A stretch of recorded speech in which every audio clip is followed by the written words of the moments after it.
قرآن د انکار کېدو په وجه کافر کېږي دغه شان دي یو کس د رسول الله د حدیث نه د انکار کېدو په وجه باندې کافر کېږي. محترم دې زمانه کې بعضی بدبخت خلک را پاسېدو او د بخاري شریف خلاف کتاب ولیکل چې اصح الکتب بعد کتاب الله، د الله د کتاب نه پس د ټولو نه بهترین کتاب هغه بخاري شریف د کتاب نه پس د ټولو نه بهترین کتاب کوم دی؟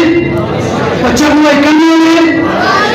او پچا نو اولنې د هغه خلکو نه بایکاټ کوو څوک چې د الحاد په دغه مرض کې مبتلا وي. کوم وکړي ان شاء الله تاسو به د مولویانو جذباتي خبرې او تاسو به د مولویانو نه ډېر بهترین سبقونه زده کړي وي. صرف زه تاسو ته نن دوه پیغامات درکوم. یو د الحاد مقابله به کوو، دویم د هغه خلکو چا چې د رسول الله مبارک علیه الصلاۃ والسلام د احادیثو نه انکار کړی دا د چا میں یوں کہوں جس طرح سورج کو چمک کی ضرورت ہوتی ہے، جس طرح مچھلی کو پانی کی ضرورت ہوتی ہے، جس طرح آگ کو گرمائش کی ضرورت ہوتی ہے، جس طرح پھول کو تتلی کی ضرورت ہوتی ہے، جس طرح جسم کو روح کی ضرورت ہوتی ہے، رب کعبہ کی قسم اسی طرح قرآن کو سمجھنے کے لیے حدیث کی ضرورت ہوتی ہے. څنګه چې یو انسان دغه جسم دپاره روح ضروري وي دغه شانې د قرآن په پوهېدو باندې د قرآن د پوهې دپاره د حدیث ذکر وي. کم خلک چې د قرآن چغې وهي او حدیث نه انکار کوي دا د رسول الله سچا وارثین او د رسول الله په حق او امتیان نشي کېدلی. نو محترمو موږ به د حدیثو دفاع کوو. د څه شي؟ حدیثو دفاع به کوو.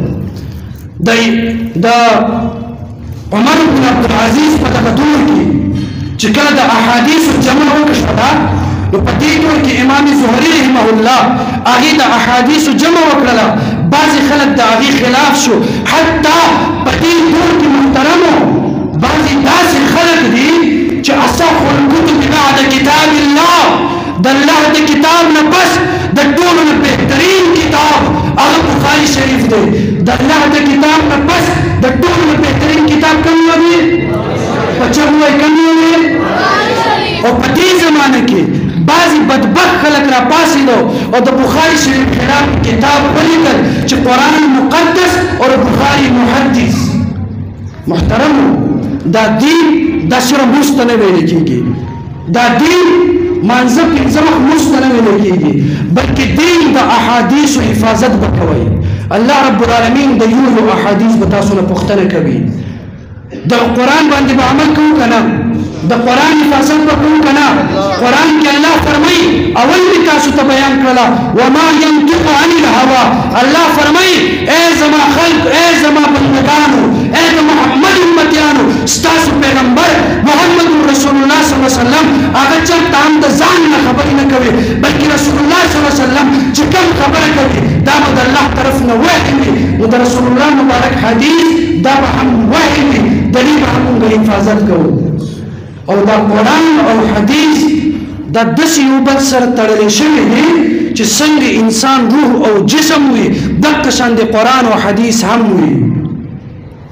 او بیا زما محبوب علیه الصلاۃ والسلام آخرنۍ خبره واورئ.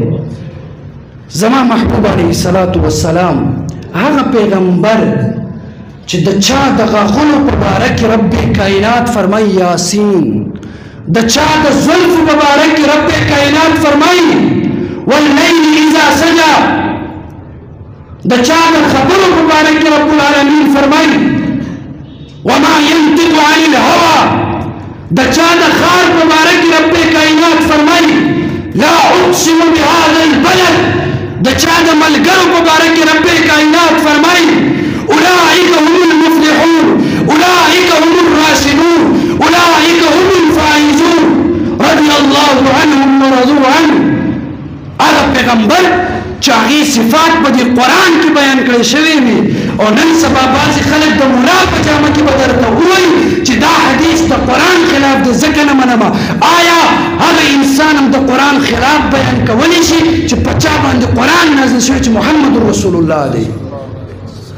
څنګه چې یو کس د قرآن د انکار کېدو په وجه کافر کېږي رسول الله دا حدیث نه د انکار کېدو په وجه باندې کافر کېږي محترم د حدیث دفاع وکړو کنه ان شاء الله د حدیث دفاع وکړو کنه ان شاء الله د قران دفاع وکړو کنه ان شاء الله